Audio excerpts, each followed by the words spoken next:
Imagine waking up one morning and your front yard isn't yours anymore.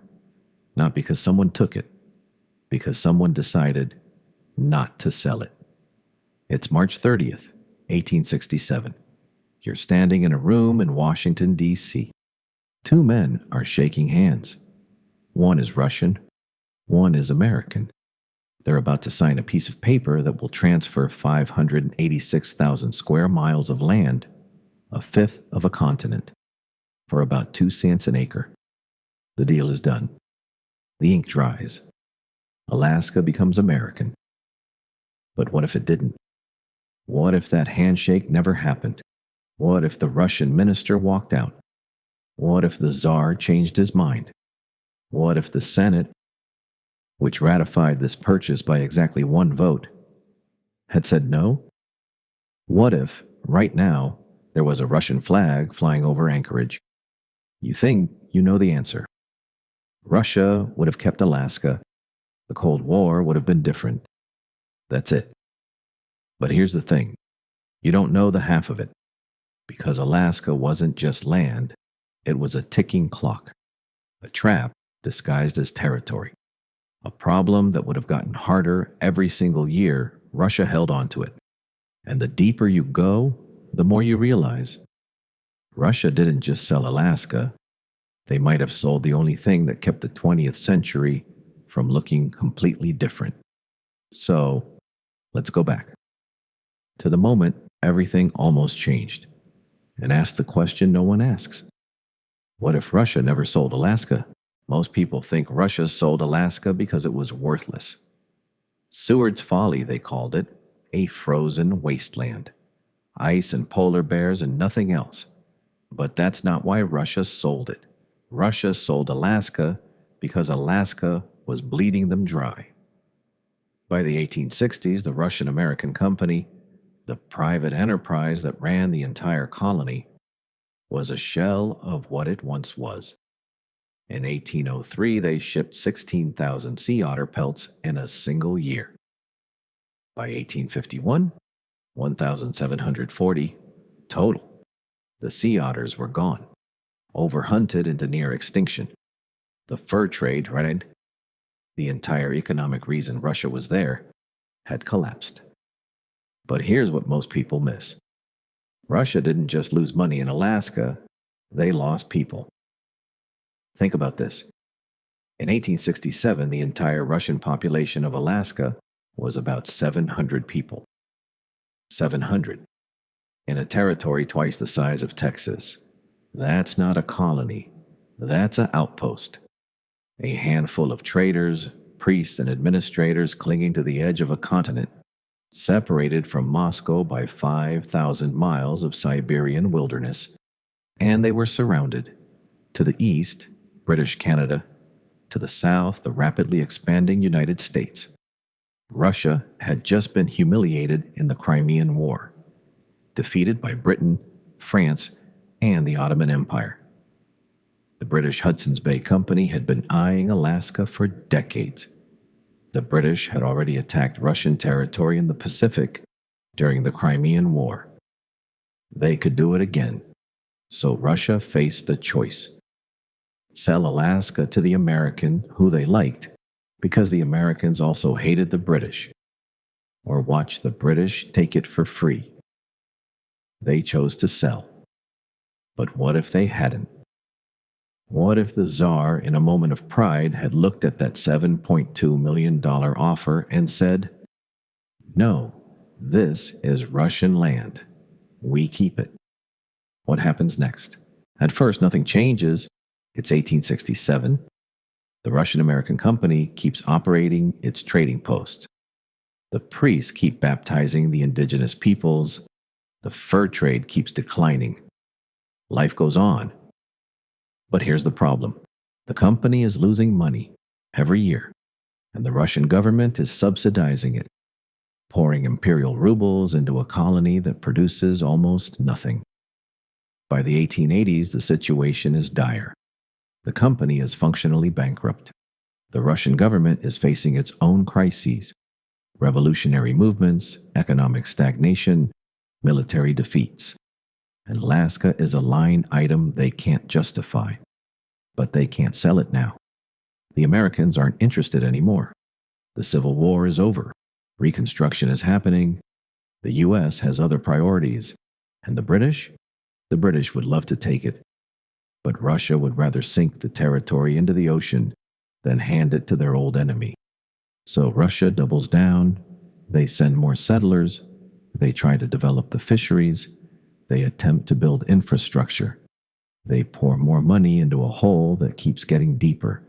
And then, in 1896, everything explodes. Gold. Not in Russian Alaska, though there was gold there too, but just across the border, in Canada's Yukon Territory. The Klondike Gold Rush. 100,000 people stampeding north, driven by the promise of instant wealth. Men and women selling everything they owned, hiking over mountain passes and blizzards, building boats to float down frozen rivers. And here's the twist. Most of those stampeders are Americans. And they don't stop at the border. They pour into Alaska, into Nome, into Fairbanks, into every creek and riverbed that might hold a glint of yellow metal. And suddenly, Russian Alaska isn't empty anymore. It's overrun. Not by an army, by something worse. By people who don't recognize Russian authority. By American miners who stake claims, build towns, and ignore Russian law. Russia tries to enforce its borders. But how? With what? 700 original settlers against tens of thousands of gold-crazed Americans. The Russian military is 5,000 miles away, and the Trans-Siberian Railway, Tibet, the only way to move troops east in any numbers, won't be completed until 1916. So Russia does what empires do when they can't control a territory. They try to tax it, regulate it, coexist with it. But the Americans aren't there to coexist. They're there to get rich. And they bring something with them that Russia never could. They bring population. By 1900, the American population in Russian Alaska probably outnumbers the Russian population 10 to 1, maybe 20 to 1. And these aren't loyal subjects. These are people who believe in manifest destiny, who believe that land should belong to whoever can use it best, who look at Russian administrators and see obstacles, not authority. This is where it gets dangerous. It's now 1904. Russia is at war with Japan, the Russo-Japanese War, a conflict that will humiliate Russia, destroy its Pacific Fleet, and trigger the revolution of 1905. And in the middle of this war, Russia has to ask itself a terrifying question. What do we do about Alaska? Because here's the reality. Russia can't defend it. Not against Japan, which now has the strongest navy in the Pacific. Not against the United States, which has been eyeing the territory for decades. Not against the British, who control Canada and could march north at any moment. Russia is fighting for survival in Manchuria. And Alaska? Alaska is a liability. A territory that costs money, requires troops they don't have, and is increasingly filled with people who don't want to be Russian. So Russia faces an impossible choice. Option 1, sell Alaska to the United States. But it's 1904 now, not 1867. The Americans know Russia is desperate. They know Russia is losing a war. They know Russia has no leverage. So the price isn't $7.2 million anymore. It's whatever the Americans want to pay. Maybe $50 million. Maybe $100 million. Or maybe the Americans just wait. Wait for Russia to collapse completely and take Alaska for nothing. Option 2, keep Alaska. But keeping it means pouring more resources into a territory they can't defend, while fighting a war they might lose, while revolution brews at home. It means watching American settlers outnumber Russian subjects. It means facing the slow, inevitable erosion of control. Option 3, the one no one talks about: give Alaska to Britain, cede it to Canada, let the British have it in exchange for what? An alliance, a loan, a promise to stay out of Russia's wars? But Russia and Britain are enemies, have been for a century. The Great Game in Central Asia, the Crimean War, the rivalry that defines European geopolitics.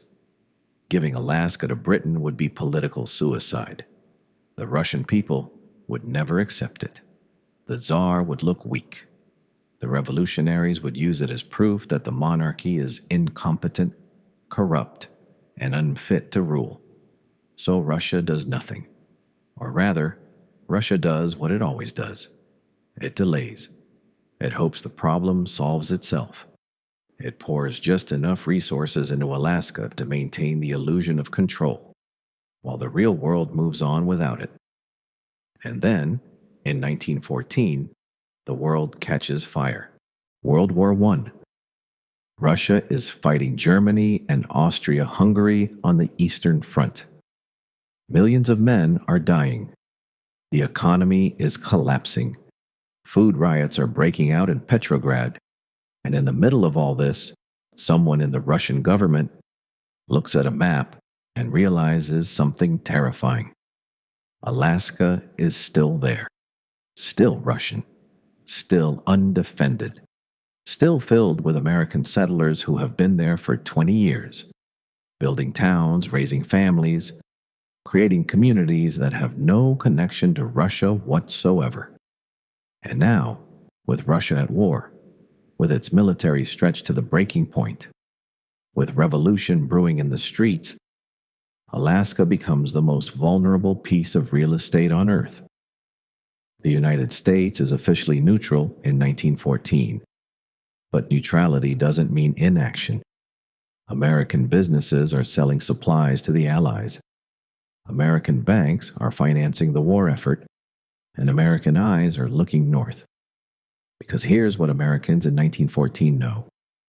They know that Russia is collapsing. They know that Alaska is undefended. They know that there are already more Americans living there than Russians. And they know, because everyone knows, that if Russia falls into revolution, Alaska becomes a prize that no one is guarding. So what happens? In our timeline, the Bolsheviks seize power in 1917. Russia plunges into civil war. The Red Army fights the White Army across Siberia, across the Urals, across the frozen tundra of the Russian Far East. Millions die. The country tears itself apart. And in this timeline, with Alaska still Russian, the chaos doesn't stop at the Bering Strait. It crosses it. Because the Bolsheviks don't recognize the Tsar's treaties. They don't recognize the Tsar's debts. They don't recognize the Tsar's borders. And they certainly don't recognize a colony on the other side of the world that was created by the same imperial system they're trying to destroy. So what do they do with Alaska? Maybe they try to hold it, send a commissar to Sitka, establish Soviet authority. But the Americans are already there, tens of thousands of them, with guns, with money, with the backing of the U.S. government, which is terrified of Bolshevism spreading to North America. Or maybe the Bolsheviks don't care. Maybe they see Alaska as a relic of the old regime, a symbol of everything they hate, and they simply abandon it. Pull out the few Russian officials left. Leave the territory to whoever wants it. And here's where it gets really interesting. Because if the Bolsheviks abandon Alaska, who takes it? The Americans? Obviously. But not without a fight. Because the British are watching. The Canadians are watching. Japan is watching. Everyone sees the same thing. A vacuum. A territory with no government, no military, no authority. A territory that sits at the crossroads of the Pacific, rich in resources that no one has even begun to exploit. The scramble for Alaska begins. Not a war, necessarily not yet, but a race. A race to establish control, to build infrastructure, to claim territory before someone else does. American settlers move north from Seattle. Canadian Mounties move west from the Yukon. Japanese fishing fleets appear off the coast. Everyone wants a piece of the pie. And Russia is fighting for its life. The Civil War rages on. The Bolsheviks consolidate power. And by 1922, when the Soviet Union is formally established, Alaska is already gone. Not sold, not ceded, just lost. Absorbed into the chaos of revolution claimed by whoever got there first. But let's say Russia somehow holds on. Let's say the White Army, retreating across Siberia, makes a stand in Alaska. Let's say they establish a government in exile, a rump Russian state on American soil, funded by American businessmen, armed by American weapons, existing solely because the United States allows it to exist. What does that look like? It looks like a Cold War that starts 30 years early. In our timeline, the Cold War begins in 1947. The Iron Curtain falls across Europe. The world divides into two camps.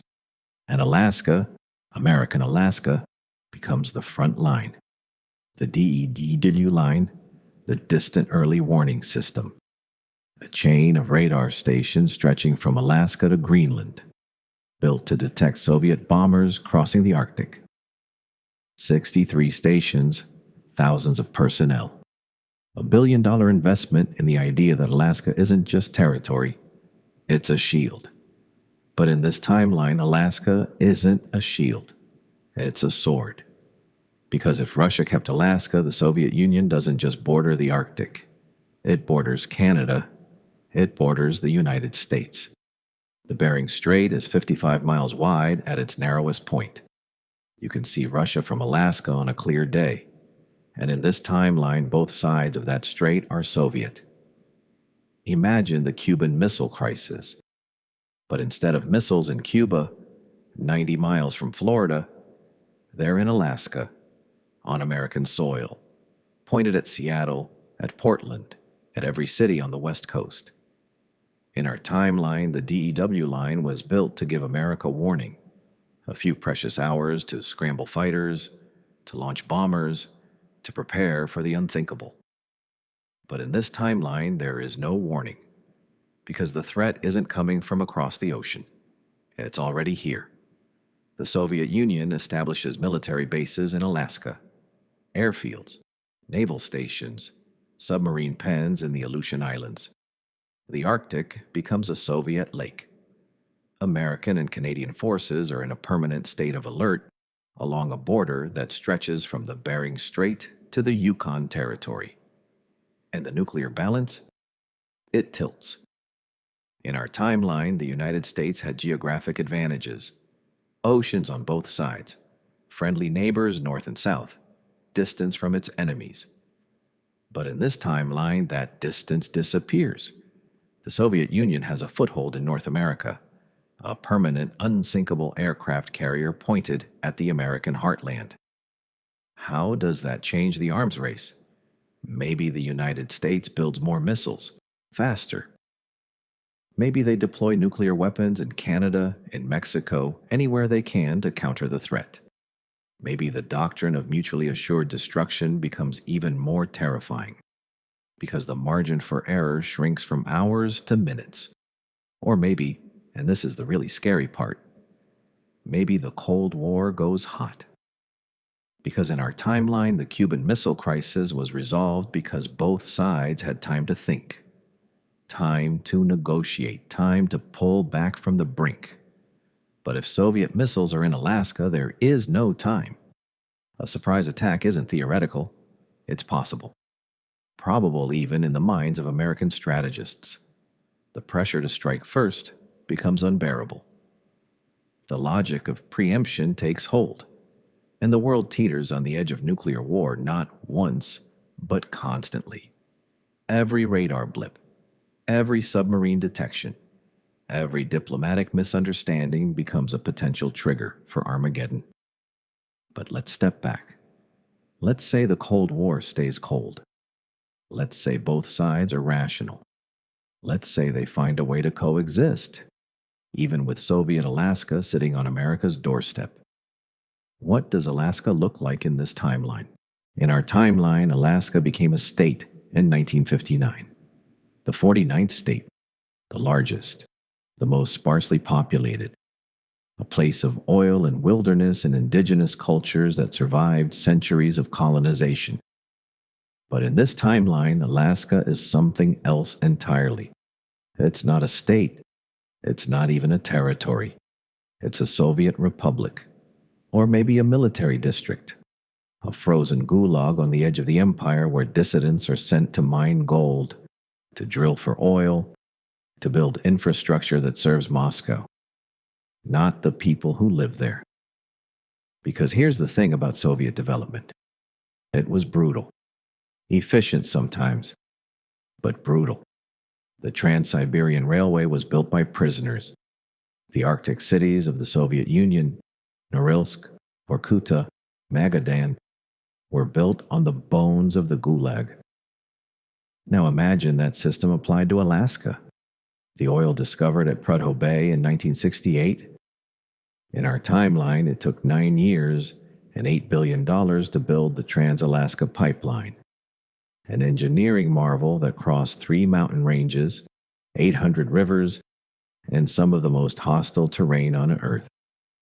In this timeline, the Soviets build it faster, cheaper, because they don't negotiate with environmentalists. They don't hold public hearings. They conscript workers, ship them north, and tell them to dig. But they also build it worse. The Soviet Union was notorious for environmental destruction. The Aral Sea, Chernobyl, the industrial wastelands of the Urals now apply that same disregard to Alaska. The tundra is torn up. The caribou migrations are disrupted. The salmon runs are poisoned by oil spills that no one reports. Because in the Soviet Union, bad news doesn't exist. And the people? In our timeline, Alaska has a population of about 730,000. A mix of indigenous peoples, American settlers, and immigrants from around the world. In this timeline, the population is smaller, controlled. Russian settlers brought in to displace the indigenous population. Aleots, Inupiat, Tlingit. Their cultures suppressed, their languages banned, their lands confiscated for state projects. But some things are the same. The land is still beautiful. The mountains are still there. The northern lights still dance across the sky. And the people, Russian, indigenous, or otherwise, still find ways to survive, to adapt, to build lives in one of the hardest environments on Earth, because that's what humans do. We survive, we endure, we find meaning in places that should be uninhabitable. But the cost is different. The scars are deeper. And the future is darker. It's 1991. In our timeline, the Soviet Union collapses. The Berlin Wall falls, the Cold War ends, and the world breathes a sigh of relief. But in this timeline, the collapse is even more chaotic, because the Soviet Union doesn't just lose its European empire, it loses Alaska. Think about what that means. The Soviet Union dissolves into 15 independent republics. Russia inherits the nuclear weapons, the military, the permanent seat on the UN Security Council. But it also inherits a problem, a territory on the other side of the world that it can't afford, can't defend, and can't control. Sound familiar? It should. Because it's the same problem Russia faced in 1867. The same problem that led to the original sale. Only now, it's 100 times worse. Because in 1867, Alaska was empty. In 1991, it's not. It's been developed. Sort of. It has cities, infrastructure, military bases, a population that's been there for generations. And it has something else. Something that didn't exist in 1867. nuclear weapons. If Soviet Alaska has nuclear weapons, and it almost certainly would given its strategic importance, then the collapse of the Soviet Union creates a nuclear crisis that makes our timeline's problems look manageable. Who controls the missiles? The Russian military? The local Soviet authorities? A breakaway Alaskan republic? What happens if the nuclear codes are lost in the chaos? What happens if a rogue general decides to sell a warhead to the highest bidder? The world holds its breath. And then, just like in 1867, someone makes a phone call. It's 1992. The Russian Federation is broke. The economy is in freefall. The military is disintegrating. And someone in the Kremlin looks at a map and sees the same thing their ancestors saw in 1867. Alaska is a liability. But this time they can't sell it to the Americans. The Americans won't buy it. Why would they? Alaska is filled with Soviet military installations, environmental disasters, a population that doesn't want to be American. The cost of integration would be astronomical. So Russia does something no one expects. They give it away. Not to the United States, not to Canada, not to anyone who wants it. They declare Alaska independent, a sovereign state, the Republic of Alaska, or maybe the Alaskan Federation, a nation born in the chaos of empire with no history of self-governance, no economy, no military, and a bunch of nuclear weapons it probably can't control. The world reacts with horror. The United States immediately moves to secure the border. Troops are deployed to the Yukon. The DW line, which in this timeline doesn't exist as a unified system because the territory was Soviet, is hastily constructed in a matter of months. The UN sends peacekeepers. Russia sends advisors, then withdraws them, then denies everything. And Alaska becomes the world's newest failed state, or its most unexpected success story. Because here's the thing about independence. It forces you to grow up fast. The Alaskans, Russian, indigenous, American descended, whoever they are, have to figure out how to govern themselves, how to manage their resources, how to deal with the United States on one side and Russia on the other, how to survive in a world that didn't ask for their existence. Some of them want to join the United States. Others want to stay independent. Others want to rebuild ties with Russia. The indigenous peoples want sovereignty over their traditional lands. The military veterans want pensions from a government that no longer exists. The oil companies want access to Prudhoe Bay.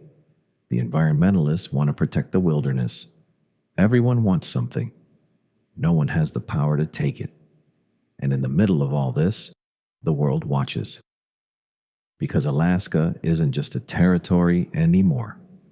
It's a symbol of what happens when empires overreach, when borders are drawn by distant powers who don't understand the land they're dividing, when the map changes faster than the people living on it can adapt. But here's where we zoom out. Because this story isn't really about Alaska, it's about something bigger. Something that applies to every border on Earth. Every empire that ever rose and fell. Every decision made by people who never set foot in the places they controlled. It's about the illusion of permanence. We look at a map and we see lines, solid lines, borders that have been there for centuries or decades or years. We assume they mean something, that they represent real divisions, real identities, real nations, but they don't. Those lines are stories. Stories we tell ourselves to make sense of a world that doesn't make sense. Stories invented by diplomats in distant capitals, drawing lines on maps with rulers and pens, dividing continents based on rivers they've never seen and mountains they've never climbed. Alaska was Russian for 126 years. Then it was American. In this timeline, it might have been Soviet for 74 years, then independent, then what? American again? Russian again? Its own thing? The point is, it doesn't matter. What matters is the people who live there, the land itself, the salmon that swim up the rivers regardless of who's in charge, the caribou that migrate across borders that don't exist for them, the indigenous cultures that survived Russian colonization, American colonization, and would have survived Soviet colonization too. Because borders change, empires fall, flags are raised and lowered and raised again. But the land endures, the people endure, and the stories we tell about who owns what, those are the most fragile things of all. Russia sold Alaska in 1867 because they thought it was worthless. They were wrong, of course. The gold, the oil, the strategic position, all of it was there, waiting to be discovered. But they were also right, because Alaska was worthless to them. They didn't have the money to develop it, the military to defend it, the people to settle it, the will to hold it. And that's the real lesson. Not that Russia made a mistake, but that empires always make this mistake. They acquire territory they can't hold. They draw borders they can't defend. They tell stories about permanence that time always erases. The British Empire, the Soviet Union, the United States. Every empire in history has faced this moment, the moment when the map stops matching reality, when the cost of holding on exceeds the cost of letting go, when the story becomes too expensive to maintain. Russia sold Alaska because the story was over. The Russian-American company was bankrupt. The fur trade was dead. The military was defeated. The Tsar needed money, not pride. And so the line moved, the border changed, and the world went on. In this alternate timeline, that moment comes later. The story lasts longer. The cost is higher. The scars are deeper. But the ending is the same, because the ending is always the same. Empires fall, borders shift, and the land, the real physical breathing land, remains, waiting for the next story, the next line on the map, the next empire that thinks it can own something that was never for sale in the first place. But wait, there's one more thing. One more layer to this mystery that changes everything. We've been talking about Russia, about America, about Britain and Japan and empires and borders and wars, but we've been ignoring the most important question of all. What about the people who were there first? The Aleuts, the Inupiat, the Tlingit, the Yupik, the dozens of indigenous nations who lived in Alaska for thousands of years before a Russian fur trader named Vitus Bering ever saw its shores. In our timeline, they survived Russian colonization. They survived American colonization. They survived the gold rush, the oil rush, the pipeline, the military bases, the environmental destruction, the cultural erasure. They survived it all.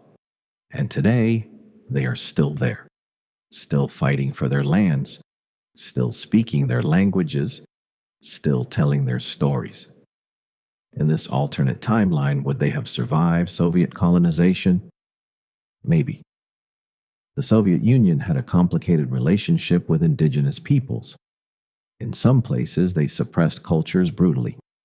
In others, they granted nominal autonomy, created republics and autonomous regions, allowed, in theory, for self-governance.